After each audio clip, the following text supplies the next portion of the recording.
That's what I wanted. Okay, please, everybody, give it up. Lots of noise.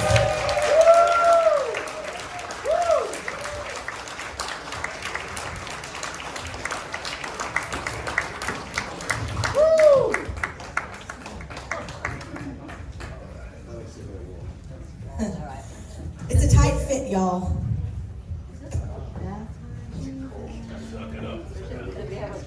I'll sit between you guys. Okay, so. Do we still have more people coming? Or is this it? This is it. One This is more. it. No. One more. Okay, so they can sit right here. All right. In the meantime, let's just welcome you all. It's first time doing it here. Very exciting, yeah?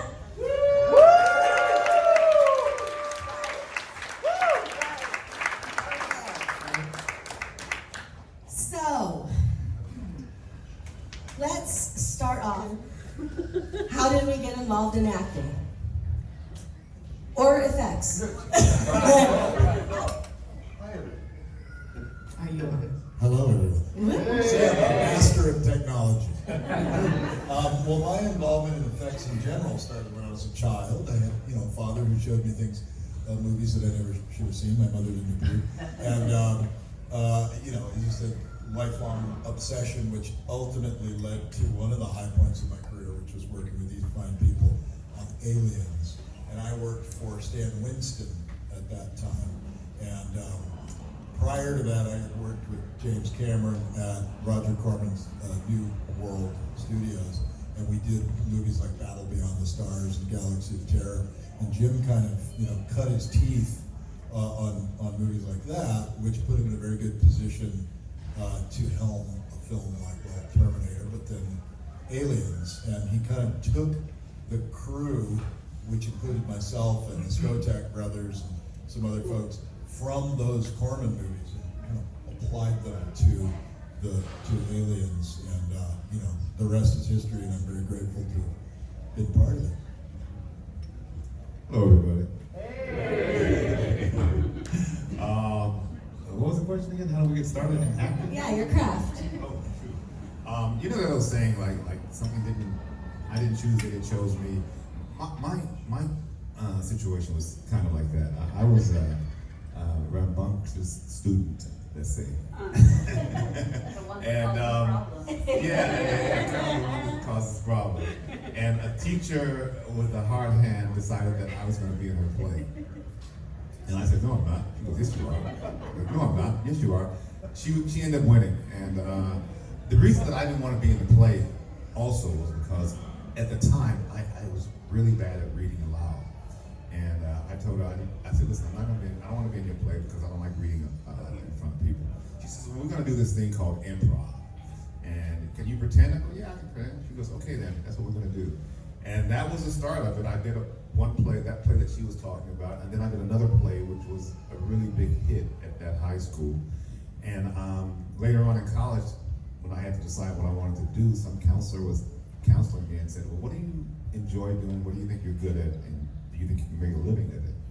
And I went through my head, and I thought, well, I like acting, and I think I'm good at it, so we'll give that a try. So that was it. Hey guys. So I was not a happy camper teenager making trouble, and my parents were freaking out, and they borrowed some money from my grandparents and threw me into a boarding school to see if they could, tame me. And while I was there, somebody said, "Here, take these, learn those lines. You're going to be in a play." And I kind of knew what plays were, but I'd never been to a theater before, so I said, yeah, okay. And I learned the lines, and immediately everybody said, "Oh, you're really good at this." I said, "What?" I had no idea what I was doing. Learned the lines, stood up, said them. They said, "You're really good." I said, "No idea." "Well, you could be in the next one." And I got in the next one, so as the years went by, I stayed at that school for about 3 years and just did a ton of plays. And a buddy of mine who was at that school and left and came back said, "Guess what? I just got accepted to a theater school. I'm going to be an actor." And I went, "What?" Oh, people was history. It took me about 2-3 years to get my head around that. But hey, and I realized there was nothing else I wanted to do more. So there we go. Hello? Well, I was forced into it. Because my father was a single parent and he decided that Saturdays was the day each of his kids had to do something and get out of the house so he could clean and pay the bills. So he'd taken us to the theater, and then I lived in Bethesda outside of Washington, D.C., and there was a small fringe theater group called the Washington Theater Club, and they had Saturday afternoon student or child workshops. So I went down there, and I think the prevailing theme amongst all of us is going to be that somebody said, "Hey, you're really good at this," and you know, that was my first bite, and there you go. Hello. So it sounds like a couple of my co-stars up here were the kids that make my life very hard on a regular basis at work.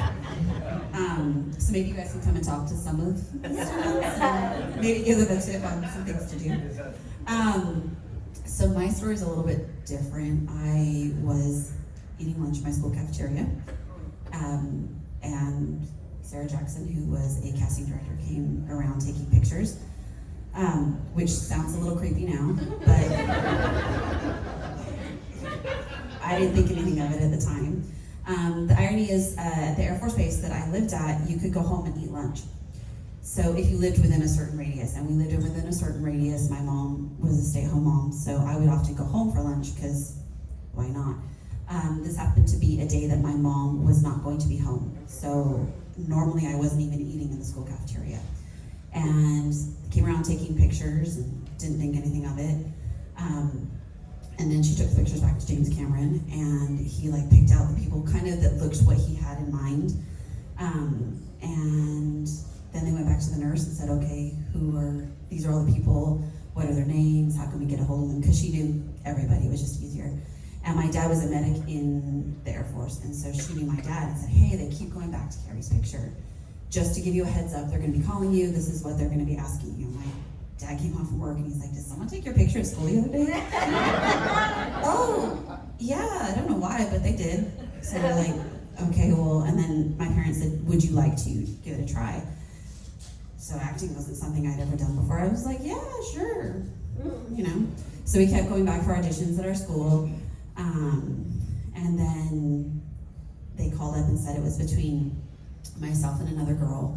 So they had me go to Pinewood, and I met Sigourney, and I was like completely starstruck because Ghostbusters had just come out. So I went out and I bought myself an autograph book, and I walked in and I was like, "Hi, can I have your autograph, please?" And I guess by that stage they pretty much knew it was me, but they just wanted to see what our chemistry was like. So they were all kind of laughing about me asking her for her autograph. But yeah, so that's where my story began and kind of ended too. So. Hello.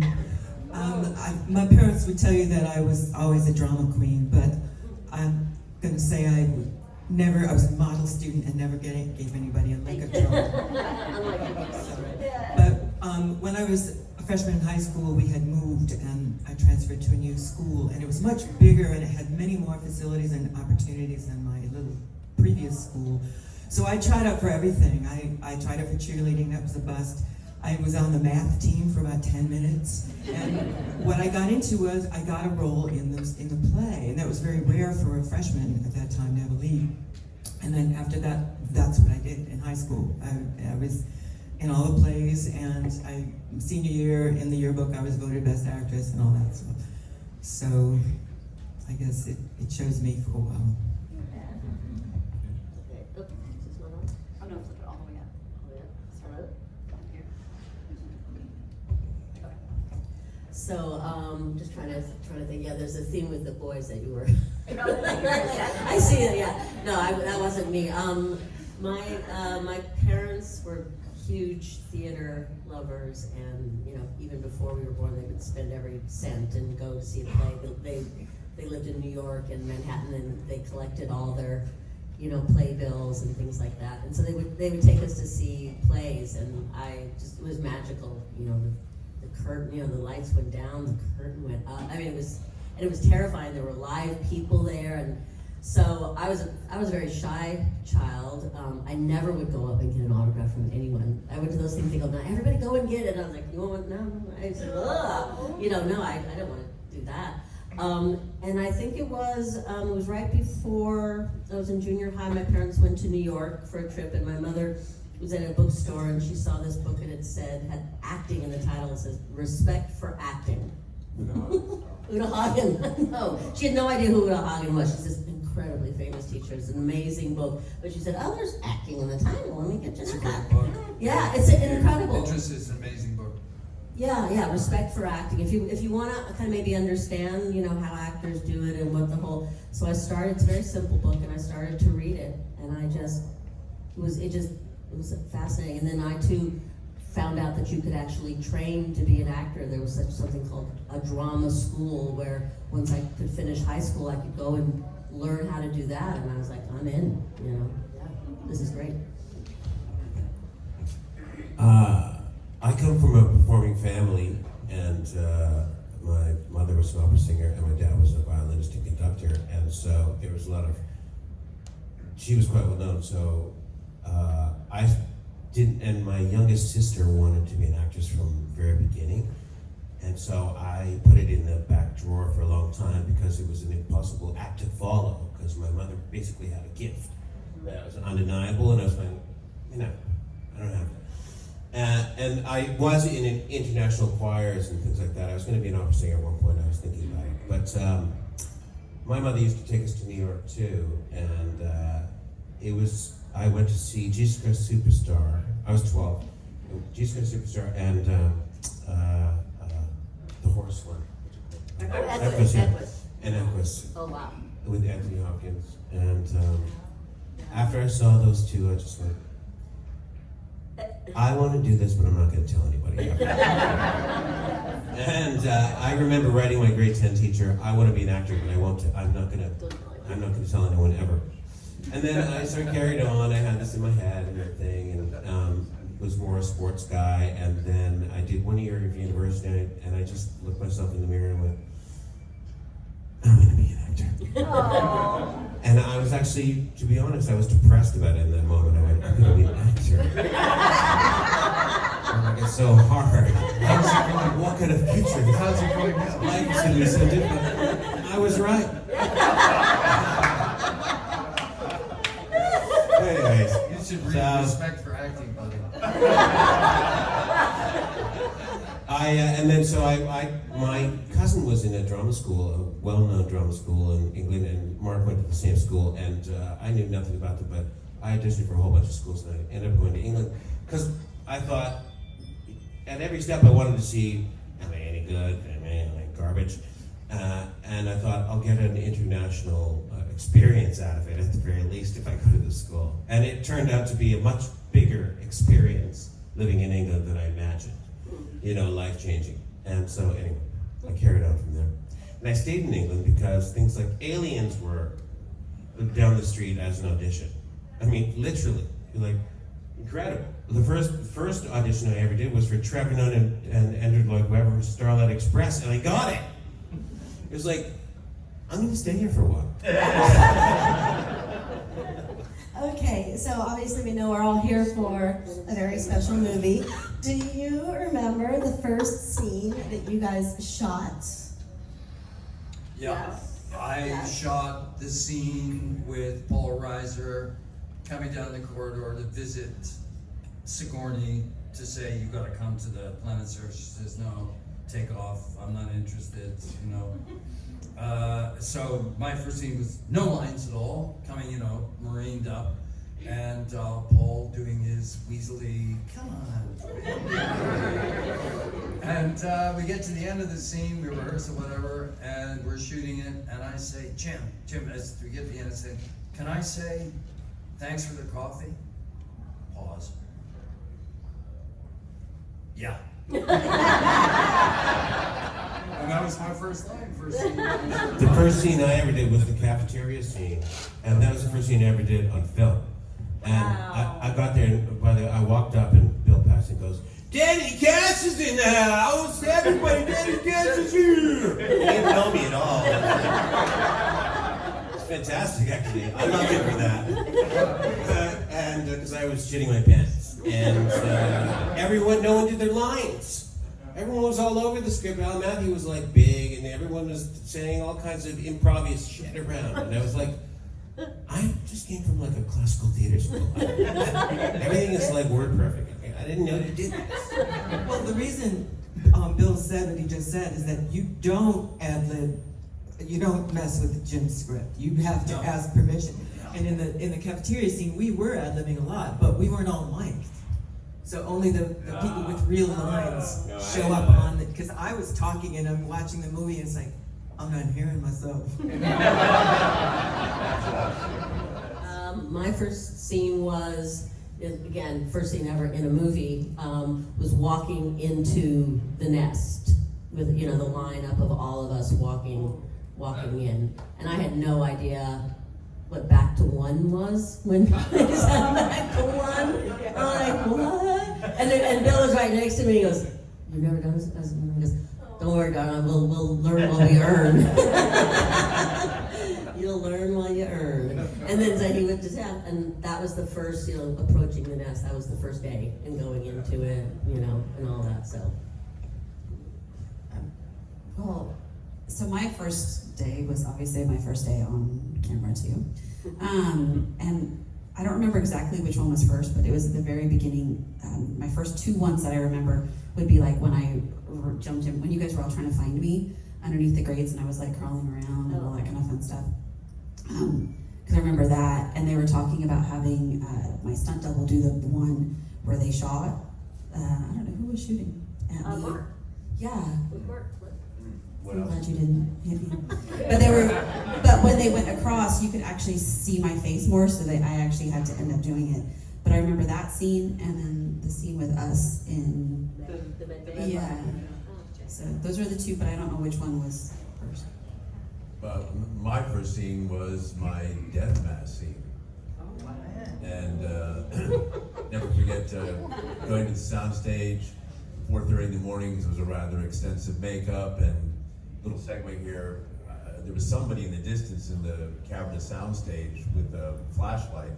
Get closer, it's actually Jim Cameron at like 4:30 in the morning, taking notes. And he was so absorbed, I said, "Good morning, Jim," and he was just in another world. He didn't even reply. But going to makeup, get hooked up, I got wires up my leg, up through my costume, up through the death mask. One piece had a chemical that fizzed, one smoked, and one bubbled. And get thrust onto the set. I have to wait until they spray water to activate these chemicals. But, caveat, the chemicals are toxic. So I actually have to, this would never happen on a film set today. So I actually hold my breath, chemicals are going, Jim calls action, I've got a lit, live, real flamethrower that shoots flame 25 yards that I'm supposed to direct directly at Jim Cameron and the DP. Flame bars to the right, big helicopter fan off to the right. I turn in the camera, fire the thing, the first take, I fired it above Jim Cameron, because in the action I was like, oh fuck, I'm gonna set him on fire. So I fired slightly above, and then after the fact, Jim was like, no, Mark, no, directly right down the pipe, just shoot it right at Glenn's. I was like, okay. So we did it twice, but after I fell in between the flame bars and waited for two guys much bigger than me, and I was weighing well over 200 pounds, they lifted me up by my arms, stuck me in front of the helicopter fan. I'm still holding my breath, by the way. And then the helicopter fan blows away the toxic fumes, and then I could breathe. And that was my introduction to action filmmaking. Rico? My first day was it was with the original Higgs.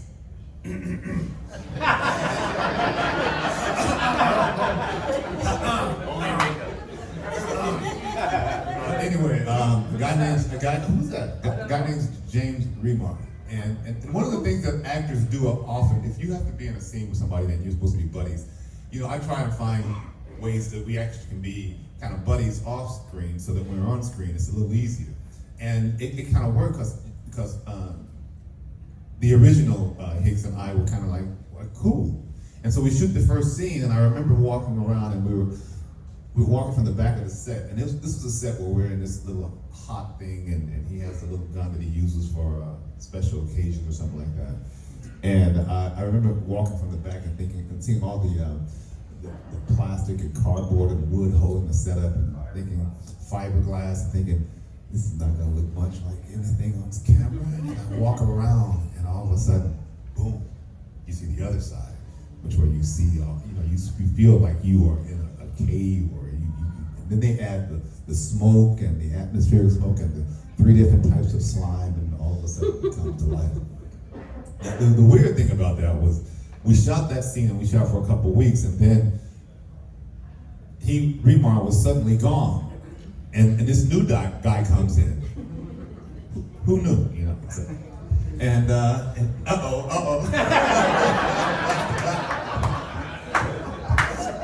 he's like, give me the mic. Yeah, I just wanted to say that he's right about, wanting to bond with somebody and with an actor and the actors you're working with. And so with Rico, what I did was You went the other way. Offset, we went and played basketball, and I let him. I'm leaving. I let him beat me in 1-on-1 basketball to make him feel good about my relationship. It worked. I felt great. And we became good friends. Actually, thank you. It was really interesting, the little swapperoonie they did on us, because nothing was said. Nothing. We show up for work. We've been working with this guy for 2 weeks. And he was my squad leader, so, I was on his team and everything. And we read the call sheet, and it's like, who's Michael P? And the secretary looks up, blank face, he's Hicks. And we're all going, huh? And everybody treated it that way, like, well, of course, this is the guy, like, as if we'd been working with Michael for 2 weeks. We were gaslit completely, like, I don't think I'm crazy. Am I crazy?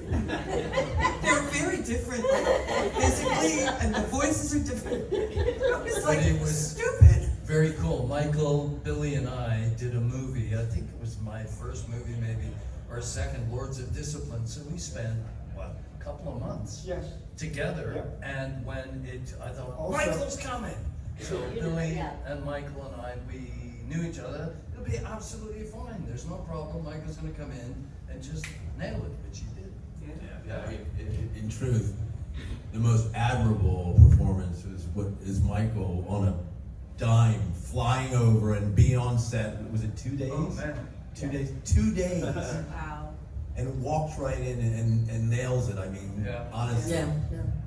Really, really amazing. Most of us, you weren't even freaking out, were you? You were a movie star then, anyway. Most actors would be shitting themselves to have 2 days preparation. I mean, well, the thing about, first of all, I had worked with Jim and Gale because I'd done The Terminator with them, so I was very familiar with them and felt good being around them. And Hicks is not a very yappy guy, I, kind of had to, look as tough as this one. I worked as hard as I could in the weight room to look as tough as this one. And, I just fall asleep on the set. But Michael's in character. It was not every once in a while Hicks smiles, he grunts. If he puts 2 or 3 lines together, it was a pretty easy character to walk into. And again, and I'm sure somebody's already talked about the fact that the script and relationships between the characters that are written in the script that Jim created are just phenomenal. And I think I've said this before, but this group of actors, we really have loved each other since we've done the movie. Mark used to have us all over on the weekends for, he would cook and we were just the cast that, you know, there was nobody arguing, nobody bitching, nobody moaning, nobody was a star, nobody was not, you know, it was a fantastic group, and it still is, and it's an honor for me to be part of the movie, which I believe it's Jim Cameron's best movie. Yeah.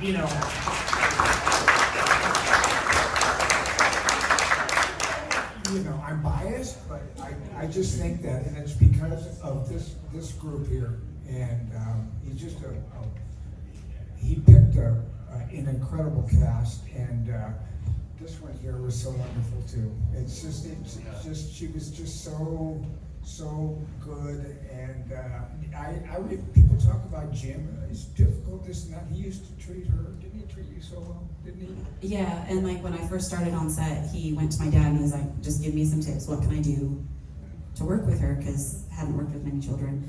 And my dad's like, "Carrie will do exactly what you tell her to do. Just say XYZ, and she will do XYZ." And I pretty much am. And I know, like in that scene that we had where you were checking me out, I had to just stare off. But like, I mean, I'm naturally nosy, so I was like looking at everything else. And so James Cameron just came over. He's like, "Okay, here's a sticker. Just stare at that sticker." And so he would do a lot of things like that to help me.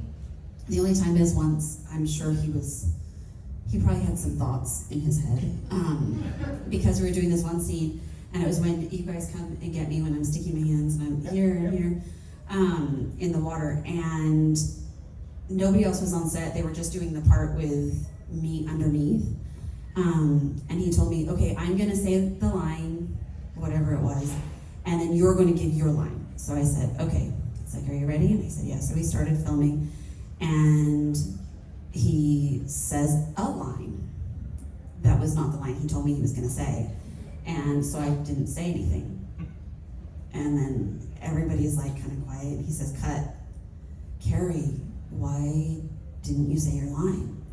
And I said, "Well, you told me you were going to say XYZ, and you said ABC, so you didn't say what you told me you were going to say." And my mom said she was like crawling, and it was light, so everybody could hear me. So she's like, "Carrie, I was crawling underneath the table," and everybody went, Get your shit together, Cameron. and then he just said, "Well, Carrie, you're absolutely correct. I did not say what you told me to say." So, you know, but I kind of wanted to follow up with something that you were saying about the cast. And for me, because it's the only movie I've been in, I thought that it was always like this.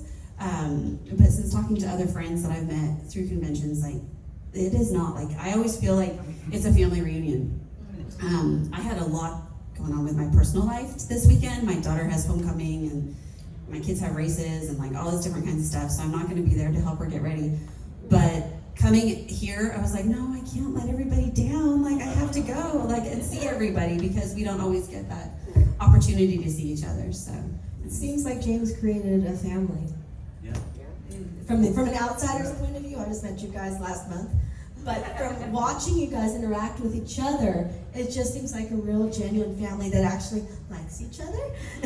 We do. We all do like each other, except for Mark. Except for me. But other than that, we all I just love like each you other.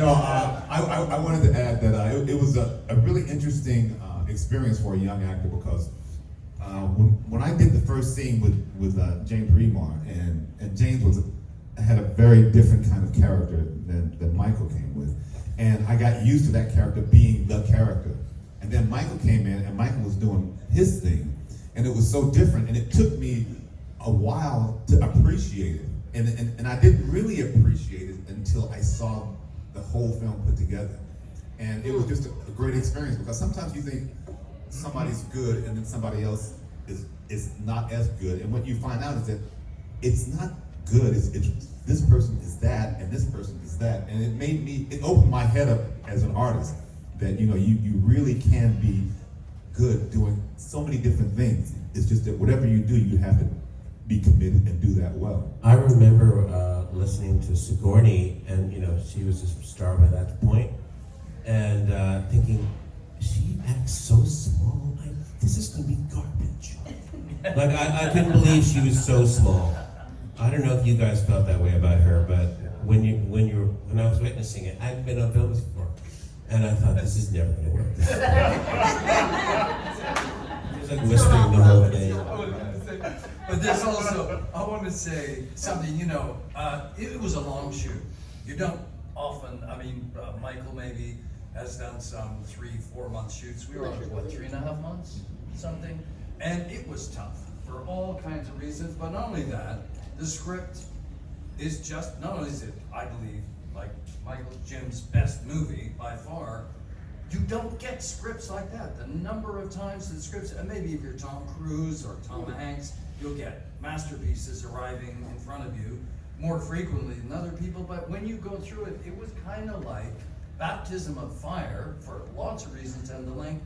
So we came out as a family, and the years go on, and it just gets richer for all kinds of reasons. And I always say it's Cameron. It's his genius. Yeah. I have a question. I want to talk to Alec over there, hiding over there, before I turn it over to the audience. I died. What was your process in creating our monster for this movie? Because you're a professional monster maker. What was your process in delving into this guy?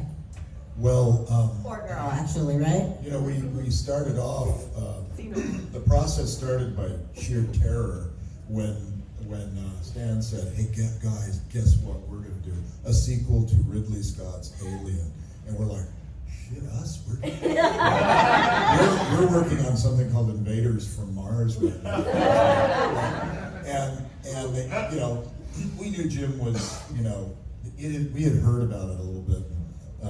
So when Jim came, he was full of confidence, of course, and which is great because that's what you want out of a leader. So he's like, yeah, we'll fucking do this. We're like, are you gonna bring in H.R. Giger? And he goes, nah, I'm gonna design the Queen myself, which was the new character. And we're like, you're going to, wow, the balls to like put yourself up to, that. And then we saw his drawings and we're like, oh damn, yeah, this because Cameron's an artist. Cameron was an effects guy, and he's got it in his head, right? So we started working in Los Angeles before shipping out to London, and we did some things like, there was going to be a miniature queen, so we sculpted the miniature queen. We sculpted the tail of the alien, the head of the alien. I sculpted the face huggers. We got a jump on everything we possibly could, and we molded those things, and then we shipped the molds to Pinewood.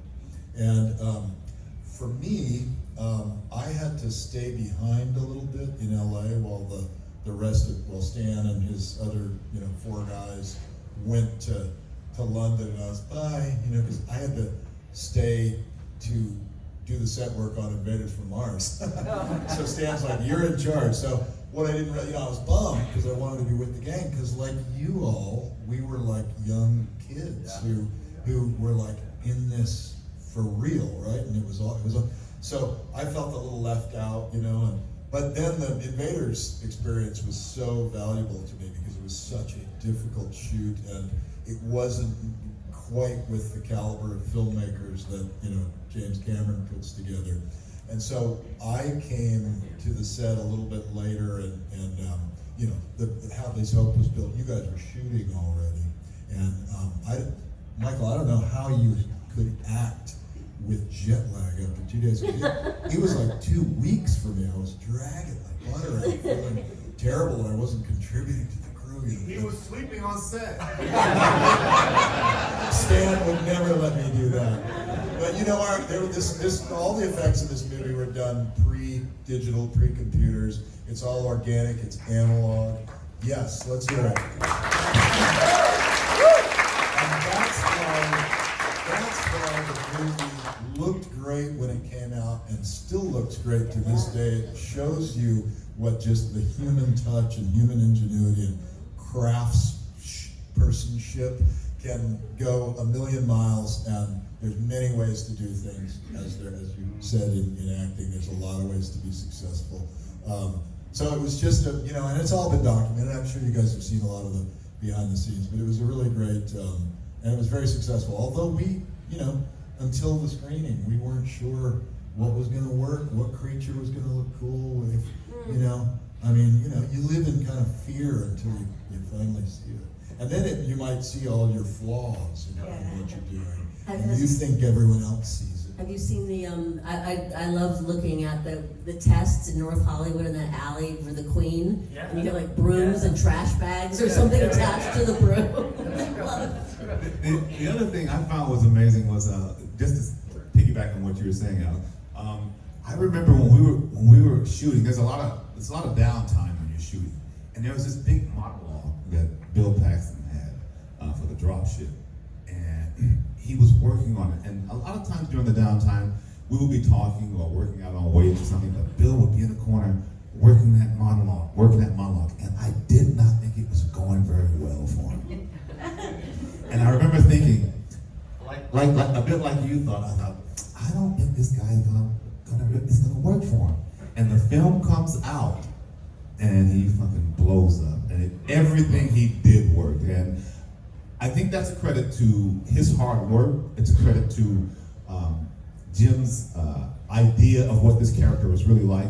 And it's also a credit to somebody who probably doesn't get a lot of credit, is the editor. Because when the movie came out, I thought he stole the movie. He fucking stole the movie. Well, I have a question that actually arose last night. I was asked this by somebody, one of you. What was it like acting with a puppet or, an animatronic sort of creature? And I said, well, I didn't. I was grabbed by a real live stuntman in a rubber suit. But Carrie was with the Queen. And so this is perhaps for Carrie and Alec. What was that like? How did that work? Because I wasn't there that day. I want to hear it from you. I've never heard this question. So I'd love to hear it. I don't know. It didn't seem that different from the rest of the stuff. To be honest with you,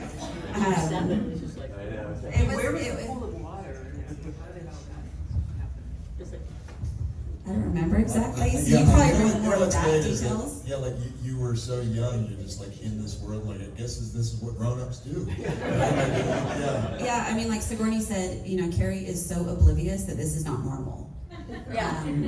Even my own children, I have a wall and it's like my aliens wall, and my grandparents had read this thing years ago that was like, if movie stars, when they win their Oscars, they put them in the bathroom. So it's like the humble brag. Everyone sees it because everyone goes to the bathroom, but you're not like in your face, And so, it was a little bit embarrassing because my grandparents, their humble brag was on the back of the door of the bathroom was a big old, the picture, the poster from Aliens. A little bit kind of an interesting place. So just outside of our bathroom, I have like my Aliens wall, and I have my scripts, things like that, all up there. And my daughter, when she was little, when we first moved in, she's like, and this is our special wall.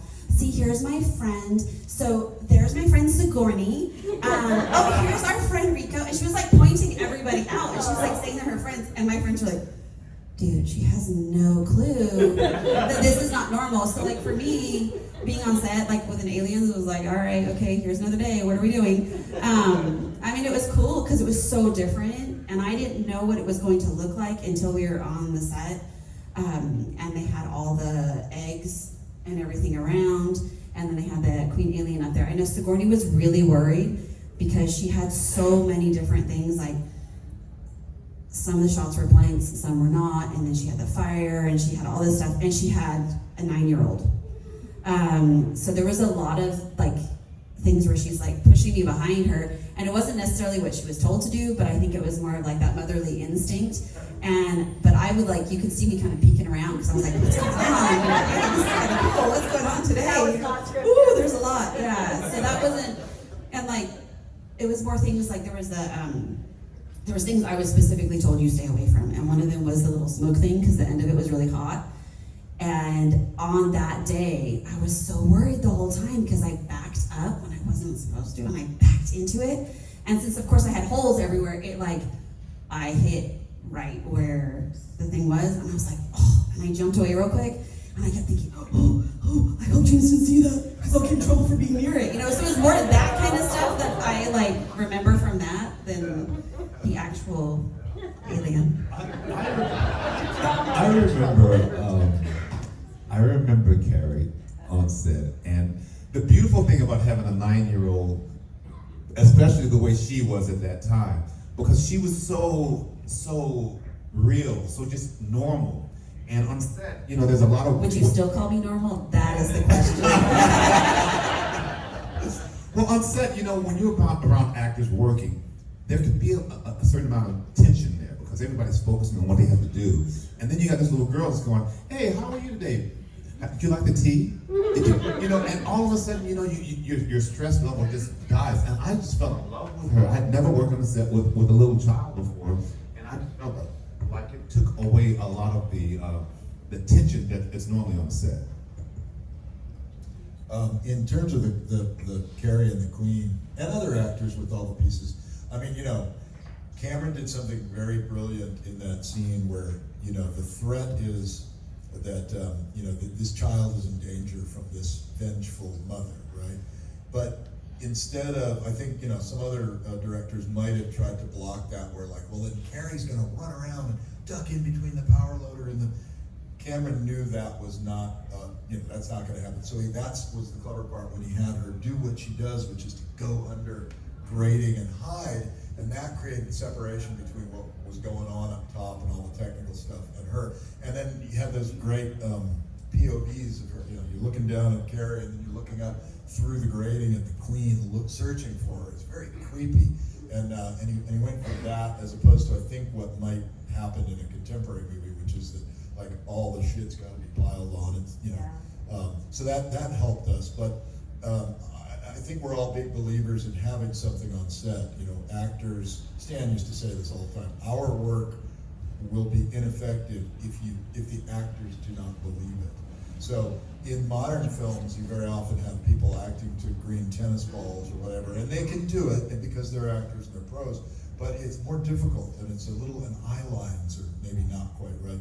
But in this film, you see, you know, Sigourney is that far away from a snapping queen alien. The flame is real, and it's all there, and it's visceral, and I think it just builds the success of the movie.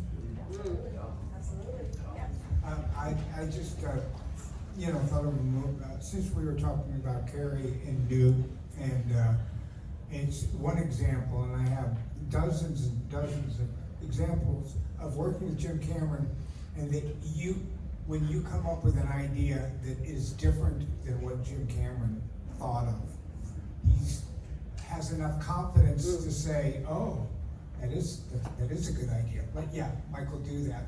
And one example, because we were talking about Newt, is that when we were all looking at the map, you were like running around, like trying to get, you know, like to see what was going on. And I said to Jim, it wasn't in the script, I said to Jim, can you mind if I just like pick Newt up and like she kind of knows, you know, like, you know, let me put her up and see what you think. And he said, "Good, Michael, yeah, let's do that."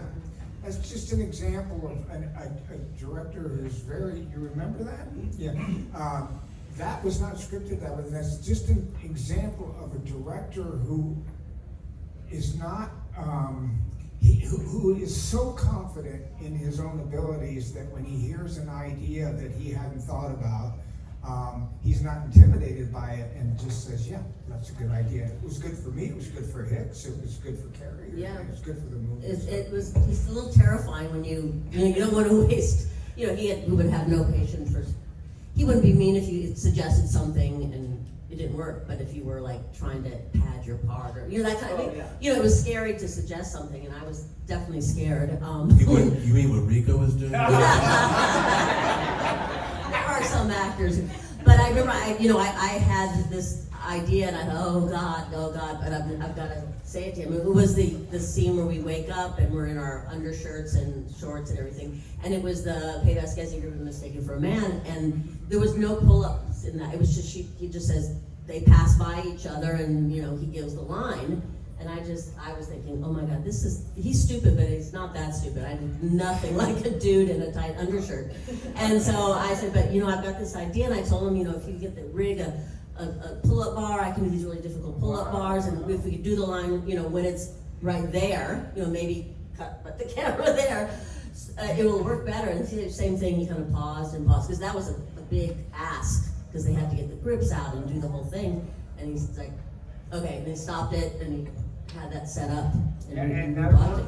Yeah, it worked. I mean, if you're doing something to make the story better, we're all working together, and that's the whole point. Because the lines are the And- same, but it makes more sense. Yeah, exactly, yeah. And the one thing that Jeanette is describing is she really is badass. She made. And